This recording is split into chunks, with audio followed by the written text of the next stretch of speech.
2023-24 ಸಾಲಿನಲ್ಲಿ ಆಗಿನ ಸಿದ್ದರಾಮಯ್ಯ ಮತ್ತು ಕೃಷಿ ಸಚಿವರಾದ ಕೃಷ್ಣ ಬೈರೇಗೌಡರು ರೈತರಿಗೆ ಅನುಕೂಲ ಆಗಲಿ ಕೃಷಿ ಭಾಗ್ಯ ಯೋಜನೆಯನ್ನು ಜಾರಿಗೆ ತಂದರು. ಈ ಕೃಷಿ ಭಾಗ್ಯ ಯೋಜನೆ ರೈತರ ಏನು ಮಳೆ ನೀರು ಇರ್ಬೋದು, ಕೊಳವೆ ಬಾಗಿಲು ಶೇಖರಣೆ ಮಾಡಿ ಬೆಳೆಗೆ ಬೆಳೆಸ್ಕೊಳ್ಳೋದಕ್ಕೆ, ಇದಕ್ಕೆ ಆ ರೈತ ಕೃಷಿ ಹೊಂಡಕ್ಕೆ ಮಾಡ್ಕೋಬೇಕಾದ ಮೂಲ ದಾಖಲೆಗಳು ಮತ್ತು ಕೃಷಿ ಹೊಂಡ ಮಾಡಿಕೊಂಡು ತಂತಿ ಬೇಲಿ ಅಳವಡಿಸ್ಕೊಳ್ಳೋಕ್ಕೆ ₹100 ಬಾಂಡ್ ಪೇ ಮುಚ್ಚಳಿಕೆ ಕೂಡ ಬರೆಸ್ಕೊತಾರೆ.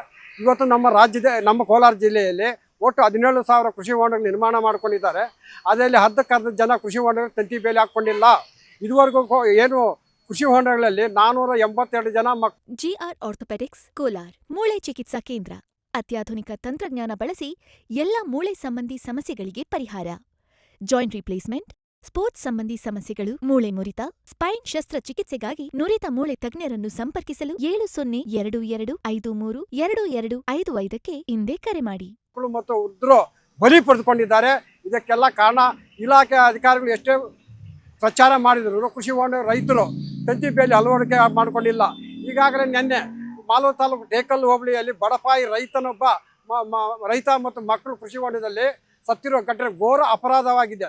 ಆ ಕೃಷಿ ಹೊಂಡ ಮಾಲೀಕರ ಮೇಲೆ ಪ್ರಕರಣ ದಾಖಲು ಮಾಡಬೇಕು.